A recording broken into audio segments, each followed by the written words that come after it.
Boa noite ao nosso telespectador. Hoje vamos tratar de algumas temáticas que englobam tanto as questões nacionais como as questões internacionais.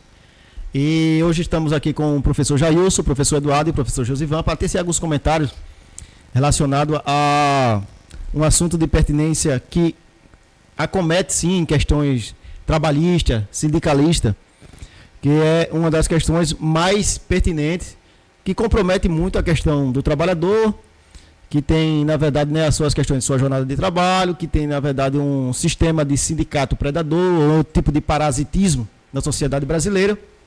E parece que também isso é tão robustecido em questão do sindicalismo, que é um sindicalismo internacional. Com parceria, por exemplo, do Lula e o Biden, que discutiram e reforçaram exatamente essas questões pró-sindical. Então, esse sindicalismo, ele parece ser benéfico ou maléfico. Em que perspectiva? A gente pode tratar sobre isso. O Mises Brasil, que é uma revista que trata de assuntos internacionais e assuntos nacionais, ela falou hoje a respeito do Lula e Biden, que se encontram e tramam parceria pró-sindicato, e falam também em relação do sindicalismo e sobre a taxação dos ricos. Os ricos não pagam imposto suficiente, diz Biden após reunião com Lula.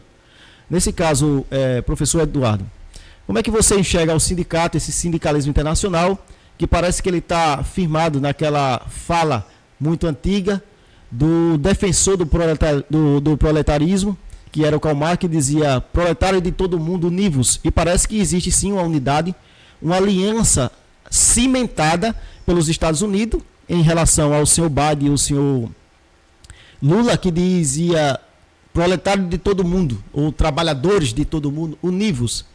Com o advento do sindicato, como essa força representativa, que na verdade parece ser um órgão do governo, como é que você poderia explicar esse parasitismo sindical? Olá, professor Dinaldo, a todos aqui da minha bancada. Olá a você, nosso telespectador. Obrigado por estar nos assistindo. E a TV Litoral Camaragibe, ela tem esse marco que é o seguinte: somos... vamos dizer assim, ecléticos. Conversamos sobre tudo. Então, e dentro ainda aqui de uma perspectiva política, abordaremos agora a geopolítica mundial. Agora, com relação ao que você falou sobre os sindicatos e esse sindicalismo internacional e essa influência internacional sobre os trabalhadores, ou essa união, como diria aí no livro do Karl Marx, trabalhadores univos. Na verdade, esses sindicatos, eles só existem não para fazer trabalhadores se unirem ou para dar boas condições para os trabalhadores. Na verdade, na prática é diferente. Na teoria, eles podem até dizer isso, na teoria, eles podem até afirmar isso, mas na prática, o que se acontece é o seguinte: os sindicatos garantem que um certo movimento, um certo grupo com uma ideologia, que ele domine e que ele continue a dominar trabalhadores e empresários. E eles fazem com que a pessoa, o ser mais frágil dessa cadeia vamos dizer assim, de mercado, que é o trabalhador, é o ser mais frágil, ele faz com que esse trabalhador fique cheio de encargos, fique cheio de taxas.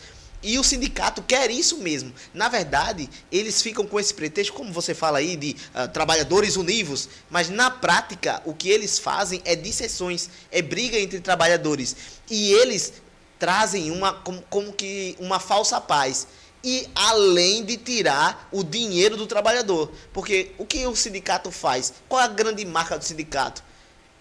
Eu digo, a grande marca do sindicato é taxar o trabalhador. A grande marca do sindicato é fazer com que o pouco que ele receba ainda seja tirado para alguém que não está trabalhando, que finge trabalhar e que ainda começa a subir, crescer e pisar esse trabalhador com as próprias taxações desses trabalhadores. Então, quando tem essa máxima aí do Karl Marx, trabalhadores univos, no livro dele, me esqueci o livro que ele fala isso, mas na prática ele não une os trabalhadores. Na prática, ele faz com que haja dissensões, hajam brigas e hajam desentendimentos. Porque, perceba, professor Edinaldo, será que você poderia ficar feliz sabendo que o pouco que você ganha ainda é taxado, ainda é tirado de você e vai para certas pessoas que não estão fazendo absolutamente nada? Então, assim, há pessoas ganhando. Então, o máximo que isso pode acontecer em um trabalhador é um sentimento de frustração e de revolta. É um sentimento de tristeza. Então, assim, o que o atual presidente e outros presidenciáveis fazem, na verdade, é empobrecer. E quanto mais força ele dá a esse grupo chamado sindicato, mais ele faz com que os trabalhadores fiquem fracos. E um adendo ainda sobre isso, professor Edinaldo. Todo o país ele é soberano, ou ele deveria ser soberano. Ou seja, nenhuma questão internacional pode ser imposta a esses países. Isso sim é uma soberania a um país. Com que a soberania de um país é com que forças internacionais não mandem, não desmandem e não façam leis para esse país. Ele escolhe, baseado no seu povo, baseado na sua história, eles escolhem as suas leis, o seu modo de viver. E regula esse modo de viver. O que Biden e o que Lula fazem, na verdade, é o seguinte: eles impõem aos trabalhadores, principalmente aos trabalhadores, o que ele deve fazer. Inclusive, eles lá decidem para onde vai o montante de dinheiro dos trabalhadores. E olha, isso fere a soberania do país, porque são reuniões que acontecem lá na Europa, lá nos Estados Unidos, e decidem a vida do brasileiro médio aqui, está decidindo a vida dos cortadores de cana aqui do Brasil. Então, assim, me parece que até nisso os trabalhadores são lesados e a soberania do... Olha quão grave isso é. Até a soberania do país está sendo jogado no lixo. Quer dizer, um país não pode decidir mais? Você elege políticos para quê? Então... Professor Josivan, um ex-sindicalista não poderia esperar outra coisa a não ser, na verdade, uma robustez maior do sindicato e da intervenção sindical na vida dos trabalhadores. Até porque o presidente, por ser um ex-sindicalista, a sociedade brasileira e os trabalhadores não esperariam uma outra reação, né? Então, nessa questão, nesse quesito internacional, dessa forma de se reforçar, o que o senhor tem a falar a respeito do intervencionismo sindical na vida dos trabalhadores? Olá, pessoal, boa noite. Quero de antemão pedir a todos vocês que continuem se inscrevendo. Está ficando legal agora, vocês estão se inscrevendo, estão assistindo os vídeos. Então, e comentem também. Eu já vi alguns comentários, seja ele crítico ou não, de qualquer forma, você participe para que o canal possa se expandir a cada dia mais. Em cima dessa pergunta que você fez aí, com relação ao seu Lula, ele não é só ex-sindicalista, né? Ele é ex-muitas coisas, né? Ex-presidiário, ex-ladrão, é um monte de ex. Né? E depois, daqui a pouco, será novamente um outro ex. Então é o seguinte, eu tenho um modo completamente um pouco diferente de analisar essas questões relacionadas justamente à política brasileira, com relação a esse negócio inclusive isso que vocês estavam citando aí, do Karl Marx, essa questão dos trabalhadores se unirem, mas quando você vai analisar, ele está dizendo que é para se unir contra a burguesia. E a burguesia que ele considera são os empresários, os empreendedores do país, aquele que empreende, que trabalha com um serviço que não é porque lá ele diz que é a força do seu serviço. Então, eu vejo assim que, na verdade, quando deveria essa frase fazer mais sentido, se fosse se unir a população brasileira contra os maus político bandido, ladrão, que pega o dinheiro público, que tira através do sindicato, de outras coisas, os impostos e tudo, e não aplica no canto que deveria ser aplicado, como na educação, que é uma educação precária, da saúde, você vai lá, está a maior dificuldade, em todos os setores públicos que é para favorecer a população, de benefício à população brasileira, seja lá no país dele, lá nos Estados Unidos para ele, lá, mas estamos falando um pouco aqui do Brasil, para nós brasileiros, esse dinheiro deveria vir, como foi colocado em meta para ser cobrado esses impostos, a justificativa de trazer em benefício para a população, não está sendo trazido. Então, uma pessoa comum, como eu e outros cidadãos, principalmente aqui na nossa cidade, ele não vai entender essa questão de sindicato, porque acha que vai apresentar um sindicato, olha, ele vai correr atrás das suas causas, vai brigar por você, já que você não tem acesso àquelas pessoas lá, os governantes lá nossos. Então o sindicato, através do sindicato, ele vai lá e consegue trazer mais benefícios para você, lutar pelo direito trabalhista, mas isso é uma balela. A questão é a seguinte, eles querem verdadeiramente a cada dia mais sugar o trabalhador, tirar tudo, direito, tudo dele que ele tiver, o que ele puder tirar, eles vão tirar. Porque o objetivo é justamente acabar com o trabalhador. Mas vamos fazer jus à frase do rapaz, será que se unisse todos, não só o de força, da força braçal, mas todos os empresários? Porque quando fala de trabalhador, a gente tem uma noção de que trabalhador é o pedreiro, é o carpinteiro, é o cortador de cana, e a gente às vezes pensa que um cara que tem uma multi de loja, multi-empresa, não é trabalhador. Às vezes ele trabalha mais do que a gente. Ele, às vezes, um cortador de cana, eu, no caso, e outros por aí, que são trabalhadores de serviço autônomo, eles dormem mais tranquilo do que aqueles caras lá, com a empresa, às vezes, devido a essas questões de juros, que os caras dizem, a burguesia não paga juro. Sim, ele não paga juro. Mas ele arrecada o juro através das suas mercadorias e repassa, tem que repassar. Inclusive, aí vamos cair numa outra questão, a questão da lei Rouanet, que favorece a quem não faz nada mesmo, praticamente. Então, o objetivo é esse. Eu acredito que essa política, não só do seu Lulinha, mas como lá dos Estados Unidos, do Biden e outros, são pensamentos esquerdistas, cara. O objetivo ele bota uma coisa, ele transmite uma coisa e faz outra. Eles são desse tipo, ele traz uma fala para que a gente comece a acreditar naquilo que ele está falando. Inclusive, eles são eleitos. São eleitos porque ele consegue conquistar um grande número de massas que acreditam naqueles que eles falam. Então, eu vejo dessa forma. Eles vão se unir cada dia mais, não só nos Estados Unidos e outros países. Inclusive, já teve uma reunião agora, né, na ONU, e outros grupos G8 também, G20 e por aí vai.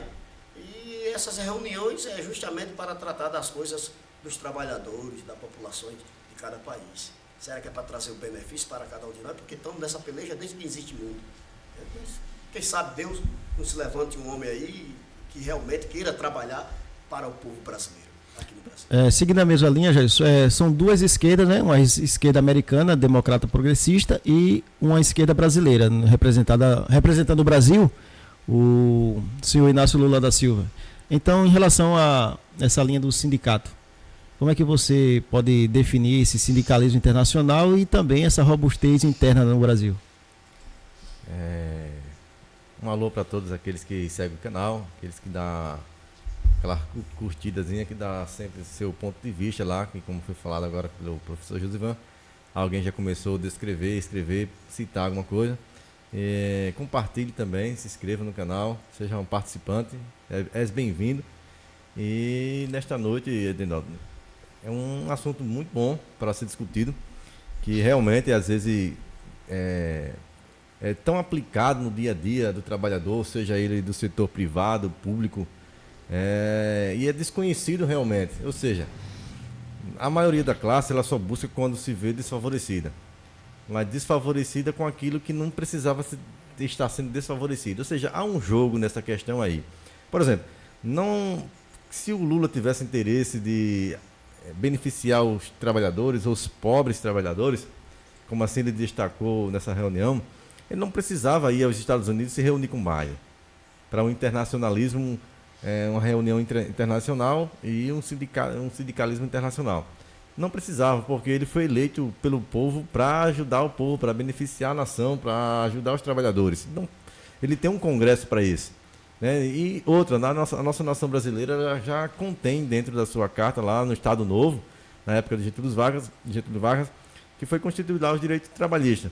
Uma coisa interessante que já nesse tempo aí, ele trabalhou sobre o fortalecimento sindical.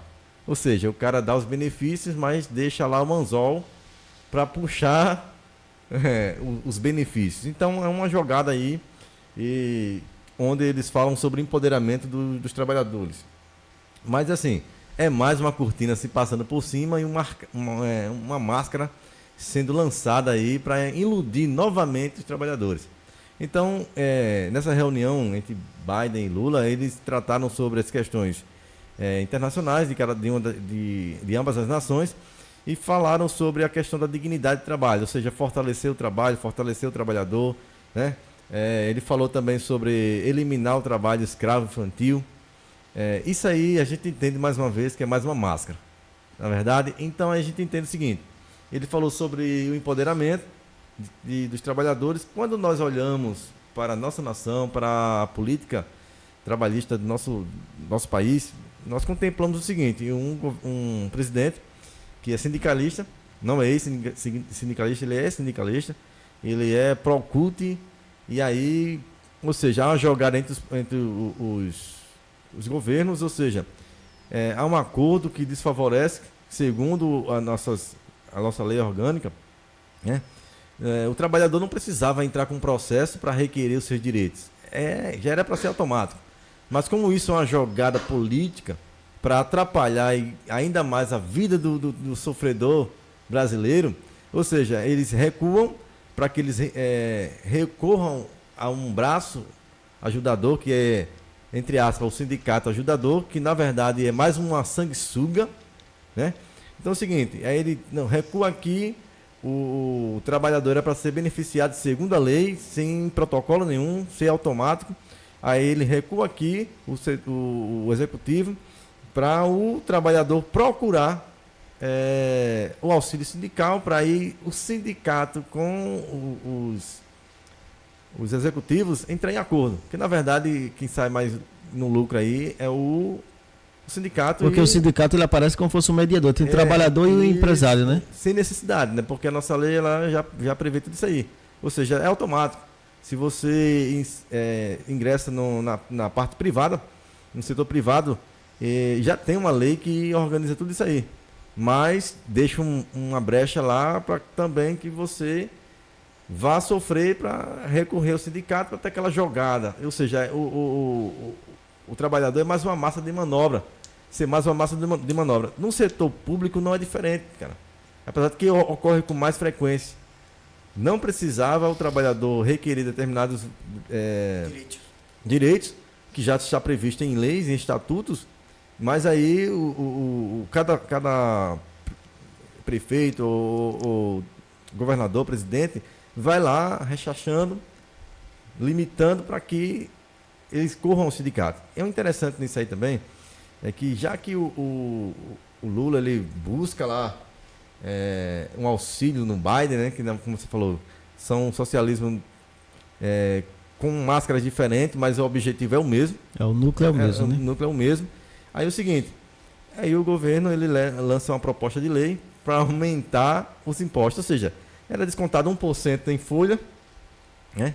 1% em folha, aí foi eliminado ou seja, não haveria mais a obrigatoriedade do servidor, ou seja, ele privado ou público, está vinculado a um sindicato. Ele não era compulsório, né? Não era, né? Agora, ou seja, será opcional.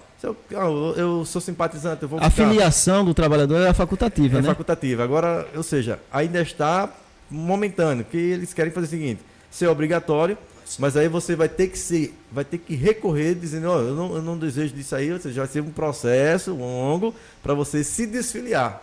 Ou seja, essa obrigatoriedade de desfiliamento não vai ser tão fácil. E, além de ser 1%, ele quer taxar 3% anuais.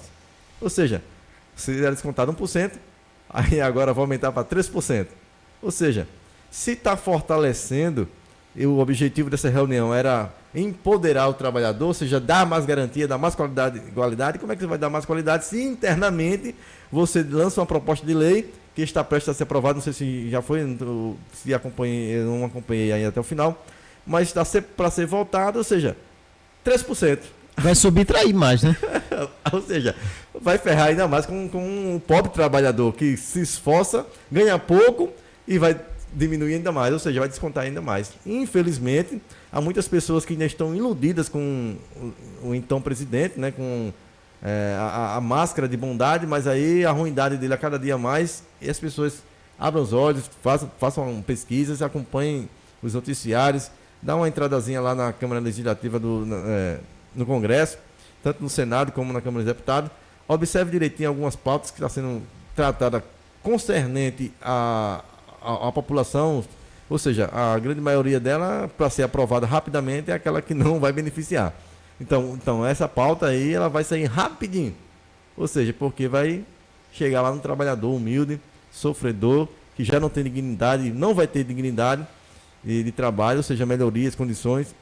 E aí, ao invés de 1%, 3%. Certo. Com relação à existência do sindicato, eu digo a você, há uma necessidade, eu diria assim, de um órgão. A necessidade do sindicato, ela é, vamos dizer assim, ela é válida. Para quê? Em que caso? Para casos em que o camarada ou um grupo de pessoas é analfabetas. Agora pense, várias pessoas analfabetas sob certas, vamos dizer assim, em alguma empresa, e nessa empresa pode ter alguém esperto. Então algumas pessoas podem fazer documentos, são pessoas analfabetas, você pode fazer documentos ali com que a pessoa vá assinar com o dedo que não quer alguma produção, então ela pode ser ludibriada. A possibilidade de existência dos sindicatos é válido. Agora, qual é o problema? Qual é o problema dos excessos? Qual é o problema dos excessos? O problema dos excessos é o seguinte: na prática, eles não seguem essa missão. Na prática, esse grupo ele está servindo ao comunismo. Então, assim, esse grupo, a possibilidade de existência dele é válida. Só que hoje todos os sindicatos, absolutamente todos os sindicatos aqui do Brasil, eu não sei como é as condições dos sindicatos lá fora. Pelo que vemos aí do Biden, podemos dizer que os sindicatos dos Estados Unidos têm caído para o comunismo. Mas eu posso falar aqui dos sindicatos brasileiros. Os sindicatos brasileiros não é que eles são socialistas, eles são altamente comunistas em tudo. Então, uma vez que vamos dizer assim, essas leis forem aprovadas e aplicadas e bem aplicadas, o que vamos estar fazendo na prática é só dar mais forças a comunista, só mais forças a socialistas. Passando para a próxima pergunta, ainda nessa situação dessa agenda internacional, o presidente Lula, ele parece que sem resistência alguma, ele aderiu, né, à Agenda 2030. Ou seja, essa Agenda 2030 parece até ser um passaporte para 2030. Diante dessa situação, Jailson, pode ter algum comentário? O presidente Lula é aquele tipo de pessoa. É um saco, o que entrar é válido. E colocar dentro dele é válido. Ou seja, para ele querer sair bem na imagem, o que botar ele aceita, sem pré-requisito, sem análise. Certo? Tem algumas coisas na agenda da 2030 que a gente, a princípio, nós olhamos, são coisas, entre aspas, boas. Mas aí tem as prerrogativas de análise que o cara engole tudo. Ou seja, você precisa observar as coisas porque você está trabalhando com pessoas. Então, nem tudo que te é apresentado você pode abraçar. Certo? Ô Jair, um dos 17 objetivos da Agenda 2030 é a erradicação da pobreza. E quem estava exatamente participando dessa reunião é o senhor Lula, né? E ele tem uma relação muito benquista com o presidente da Venezuela. E as questões das migrações, da fuga de venezuelanos para o Brasil, tem aumentado. Então, isso coincide, essa possível erradicação da pobreza, com um país que está empobrecendo. E quem está defendendo, no seu caso, do senhor Lula, a erradicação da pobreza, ele apoia um ditador que é produtor ou investidor de políticas contra os cidadãos, ao ponto dos cidadãos migrarem do seu país? Cara, se você é defensor do crescimento do pobre, da erradicação da pobreza, que a gente, quando fala de erradicação da pobreza, nós falamos de eliminação de fome. Ela é bem radical mesmo, a palavra, radical, né? Então é o seguinte, como é que você assume um governo que estava com a economia crescente, segundo as notícias reportadas e a análise que é feita, ou seja, nós tivemos um país que anteriormente, na gestão passada, apesar de ter enfrentado uma pandemia, houve um crescimento avassalador na nossa economia. E o cara assumiu, não fez questão de nada. O que a gente contemplou na nação brasileira foram empresas fechando, empresas se reportando para outros países, ou seja, fechando as portas. Então, e não houve uma preocupação da parte da pessoa concernente essa situação. Ou seja, cara, aqui nosso vizinho aqui, estado de Pernambuco, praticamente virou um deserto o comércio. Ou seja, como é que você deixa uma capital como o Recife, as empresas, as lojas fecharem e quantas famílias ficaram desempregadas? Então, e não houve uma preocupação, não só lá, como também no estado da Bahia, entre outros estados, outras capitais do nosso país. Ou seja, não houve uma preocupação do presidente, uma fala, uma posição sobre isso. Ou seja, como também a situação do agronegócio, apesar de que ele é contra o agro, e o agro realmente tem se mantido ali, começou a se arrastar, porque se não há uma contrapartida, se não há uma política de parceria, ou seja, há uma dificuldade de você manter empregados, ou seja, colaboradores, servidores. Então, se você não mantém os servidores, significa que você vai aumentar o quê? Desempregados.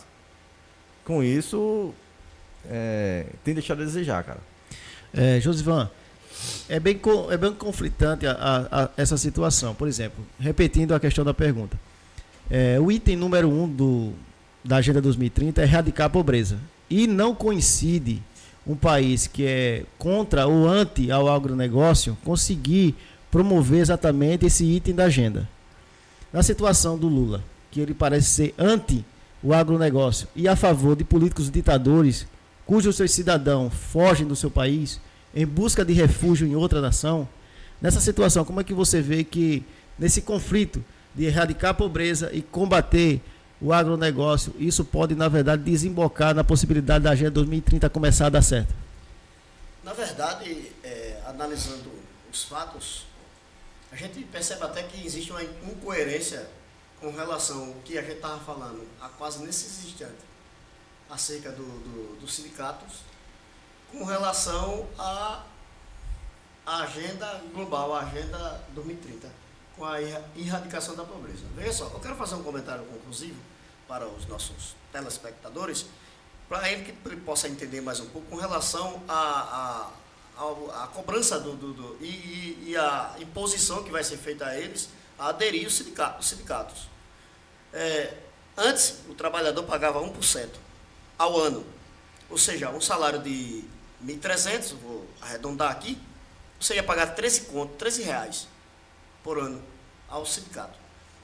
Com essa mudança agora e essa obrigatoriedade dos trabalhadores ter que aderir, vai ser forçado a trabalhar, a estar ali dependendo do sindicato, vai passar 3%. Então isso vai dar o quê?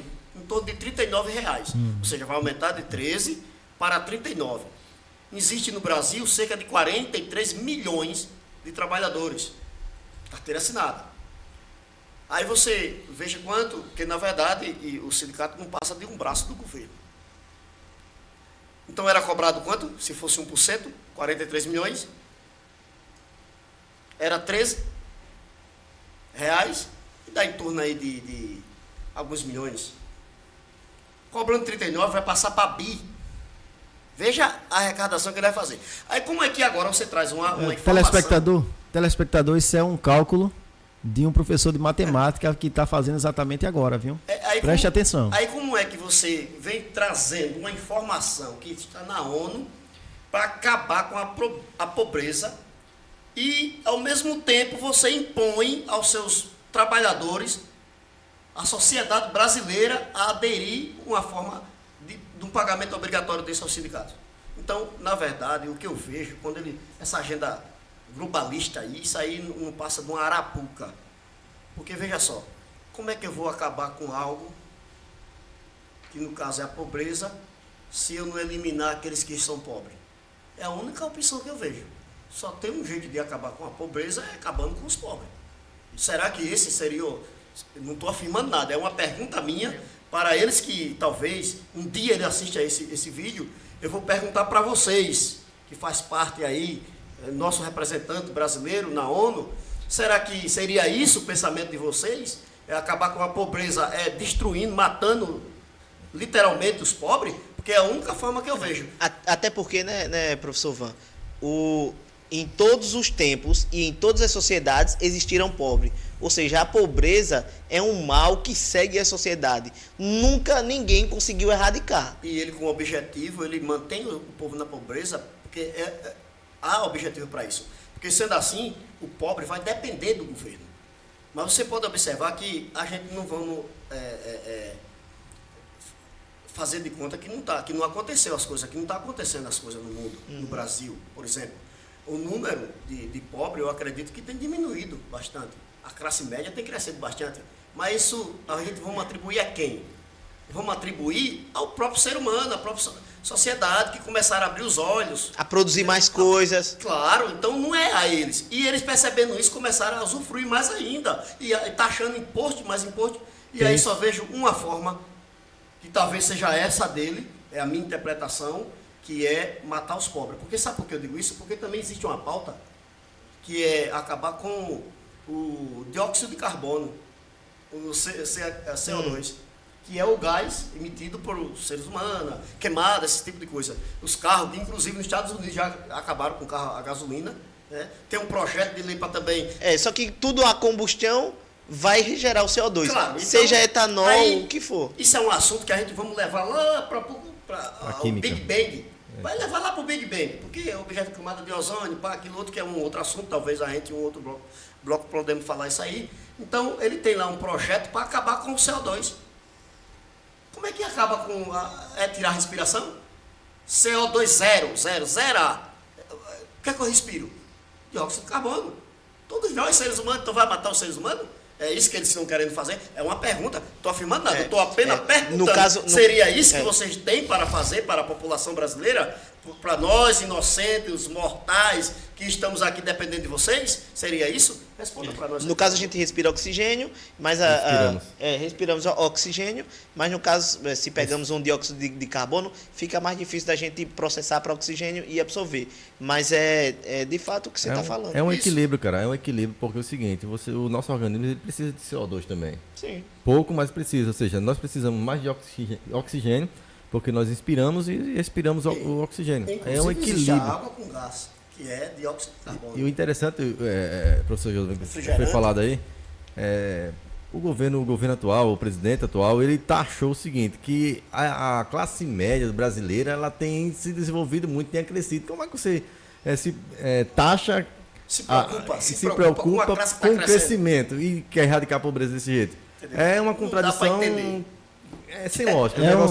E o interessante, rapidinho, no setor público, o servidor público, ele, no seu contra-cheque, a questão da porcentagem sindical, ela é mensal, cara, 1% ao mês. Então, eu vou querer saber como é que vai ficar esses 13% para o servidor público. Mas há um ano. Ele transforma e diminui menos o valor para quando chegar no ano daquele 1%. Não, todo mês, o 1% do serviço público, o servidor público que é sindicalizado, ele é 1% descontado do seu salário ao mês. Pronto, aí é que vai dar mais dinheiro. Tá entendendo? Aí o negócio vai pegar mesmo aí. É uma situação desconcertante em relação a um dos itens, que é o item mais importante, que inclusive é o primeiro, que é a erradicação da pobreza. Sobretudo, a gente está encerrando esse bloco e tendo algumas considerações finais. Professor Jailson?